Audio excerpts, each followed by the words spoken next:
Hallo, heute sind wir im Aquazoo Lobbecke Museum.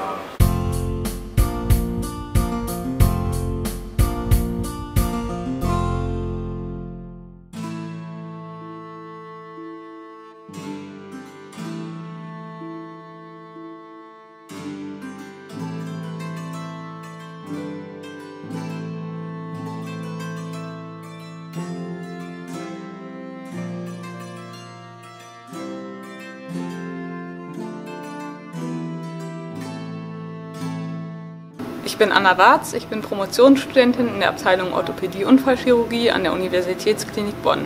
Im Rahmen meiner Doktorarbeit beschäftige ich mich mit der Anwendung von Spinnenseide in der Medizin. In den letzten Jahren hat sich die OP-Technik sehr gut weiterentwickelt. Was jedoch fehlt, ist biologischer Knochenersatz. Stammzellen sind sehr gut charakterisiert und erforscht, aber nach wie vor fehlt es an einer geeigneten Matrix, die implantiert werden kann. Und genau da setzt unser Forschungsprojekt an. Also das Ziel ist es, eine optimale Trägerstruktur zu entwickeln, auf der wir Knorpel bzw. Knochenersatz züchten können.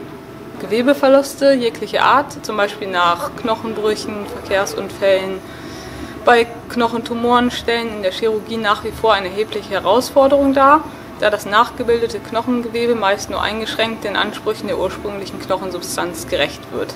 Auch im Zuge der Überalterung der Bevölkerung kommt dem Thema Osteoporose auch ein sehr großes Gewicht zu. Und daher ist davon auszugehen, dass der Bedarf an Knochen- bzw. Knorpelersatz in Zukunft steigen wird. Und genau da setzt unser Forschungsprojekt an. Im Rahmen unserer Forschung nutzen wir adulte Stammzellen. Das sind zum Beispiel Stammzellen, die bei Operationen aus dem Hüftkopf entnommen werden. Stammzellen besitzen ein sehr hohes Regenerationspotenzial und sind in der Lage, sich in unterschiedliche Zellarten zu differenzieren, zum Beispiel in Knorpelknochenzellen. Und sie werden vom Körper auch nicht abgestoßen und sind sehr verträglich. Und daher können sie halt eine effektive Alternative für die Knochenregeneration darstellen.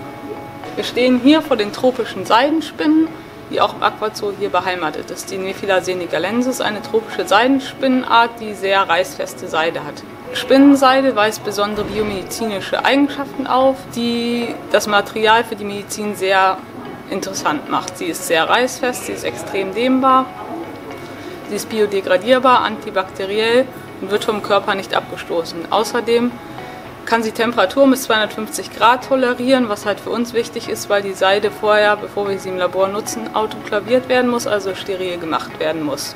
Wenn man zum Beispiel mehrere Spinnenseidenfäden zu 1 cm Durchmesser zusammenlegen würde, dann könnte man zum Beispiel eine Belastung von 8 Tonnen halten. Und es zeigt halt, wie zug- und reißfest sie ist. Bei unserem Forschungsthema handelt es sich um ein innovatives Forschungsprojekt, was sich an der Schnittstelle zwischen Orthopädie-Unfallchirurgie und Zoologie bewegt. Leider ist es relativ schwierig, Forschungsgelder dafür zu bekommen.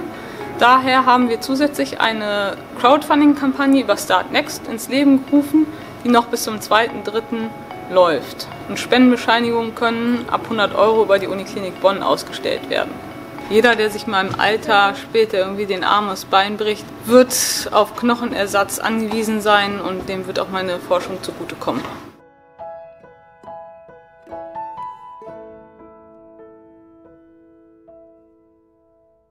Die Idee, Spinnenseide in der Medizin einzusetzen, ist nicht neu. Schon die alten Griechen nutzten Spinnenseide-Kokons als Zahnfüllung für kariöse Zähne. Und auch William Shakespeare griff das Thema in seinem Stück Midsummer Night's Dream auf, indem er sagte, Mr. Bottom sagte zum Spinnweb, wenn ich mir den Finger schneide, komme ich wagemutig auf sie zu. Und das zeigt halt schon, dass die Idee nicht neu ist und auch in der Medizin früher schon eine Bedeutung hatte.